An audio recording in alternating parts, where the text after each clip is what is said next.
Assalamualaikum warahmatullahi wabarakatuh. Berjumpa lagi di channel Yohansyah Nasution.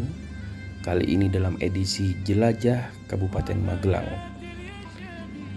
Kali ini kita akan mengunjungi Kabupaten Magelang, tepatnya di Muntilan, untuk berziarah dan juga mengupas mengenai Kiai Raden Santri.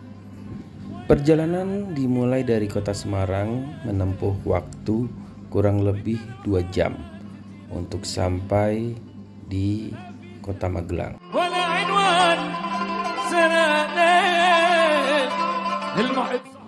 Kompleks pemakaman Kiai Raden Santri terletak di Dusun Karharjan, Desa Gunung Pring, Kecamatan Muntilan, Kabupaten Magelang.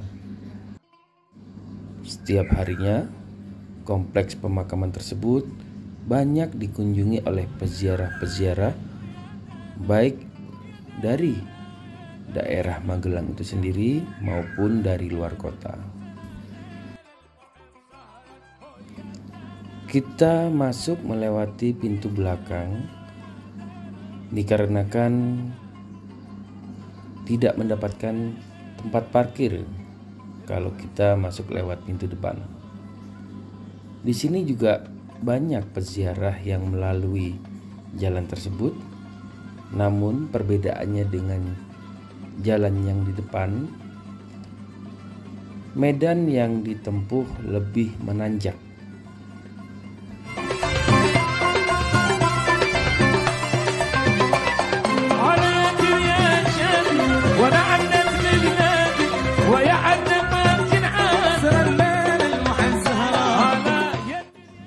Membutuhkan waktu kurang lebih 15 menit untuk bisa sampai ke lokasi makam.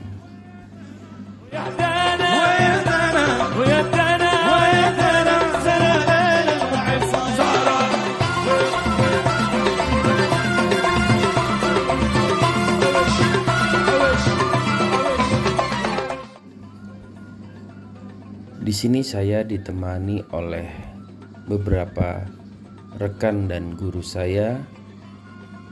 Yang pertama adalah Habib Zain Aidit, kemudian ditemani oleh Ustadz Saiful Bahri dan juga Mas Gilang. Mereka tinggal di Kecamatan Muntilan, Kabupaten Magelang, dan bersedia menemani perjalanan ziarah saya kali ini.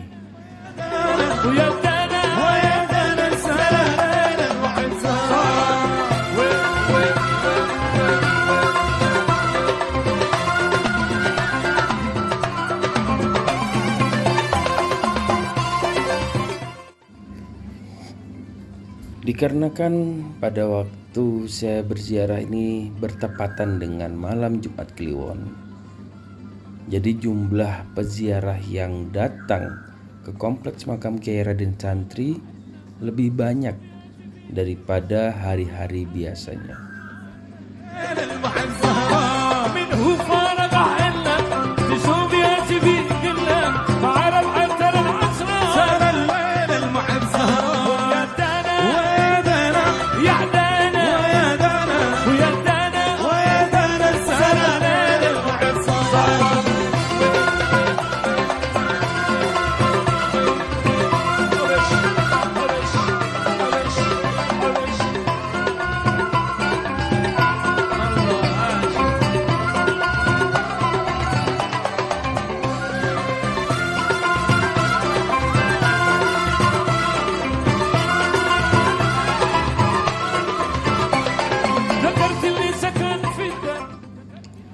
Kami menuju langsung ke makam Kiai Raden Santri.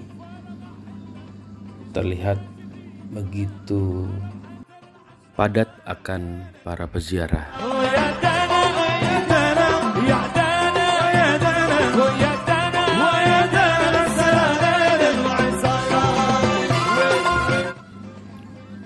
Sekilas mengenai Kiai Raden Santri, beliau dikenal juga dengan nama Pangeran Singosari. Pangeran Singosari merupakan putra dari Ki Ageng Pamanahan. Jadi, kalau boleh dibilang, Kiai Raden Santri atau Pangeran Singosari ini merupakan saudara dari Panembahan Senopati yang merupakan raja dari Kesultanan Mataram yang terletak di Kota Gede, Yogyakarta. Berbeda dengan kakaknya Panembahan Senopati, Pangeran Singosari lebih memilih untuk mengembara mendalami ilmu mengenai agama. Setelah lama mengembara, Pangeran Singosari akhirnya memutuskan untuk bermukim di hutan bambu di arah barat dari Gunung Merapi yang saat ini dikenal dengan daerah Gunung Pring.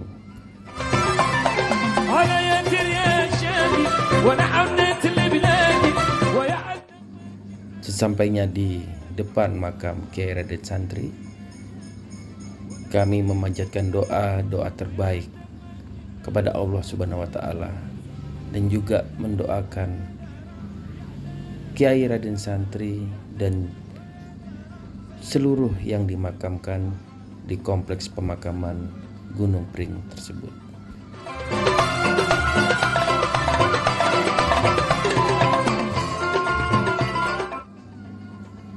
Di Gunung Pring inilah kemudian Kiai Raden Santri atau Pangeran Singosari dikenal sebagai alim ulama yang menyebarkan ajaran-ajaran agama Islam di daerah tersebut.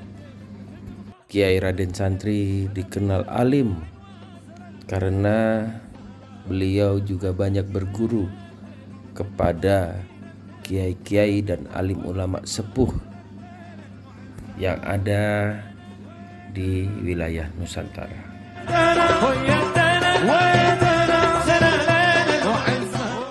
Terdapat satu kisah mengenai karomah dari Kiai Raden Santri. Wilayah Gunung Pring saat itu terkenal kering dan tandus. Pada saat Kiai Raden Santri ingin mengajarkan tata cara melaksanakan ibadah sholat kepada masyarakat, Kiai Raden Santri tidak menemukan sumber mata air yang bisa digunakan untuk berwudu. Kemudian Kiai Raden Santri akhirnya bermunajat kepada Allah Subhanahu wa Ta'ala, memohon untuk bisa diberikan mata air di daerah tersebut oleh Allah Subhanahu wa Ta'ala. Seketika itu muncullah mata air secara tiba-tiba yang saat ini diberi nama Sendang. Ada lagi satu kisah mengenai karomah Kiai Raden Santri, yaitu pada saat beliau berjalan dari Gunung Pring menuju Dusun Santren. Kala itu terjadi banjir besar sehingga beliau tidak bisa melintasi sungai. Dengan izin dari Allah Subhanahu wa Ta'ala, Raden Santri merubah air yang mengalir tersebut menjadi bebatuan yang saat ini bernama Watu Congol di daerah Muntilan.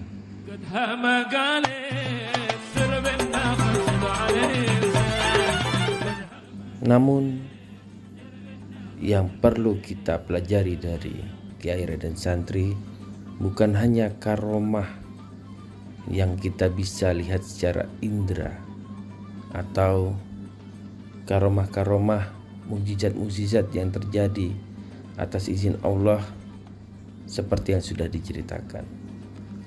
Yang terpenting adalah karomah beliau untuk bisa melepaskan semua hal duniawi dan memilih untuk menyebarkan dan mengajarkan agama Islam kepada masyarakat. Bagaimana ketaatan beliau kepada Allah Subhanahu wa Ta'ala, bagaimana tauhid beliau kepada Allah Subhanahu wa taala. Itulah yang hendaknya kita harus pelajari.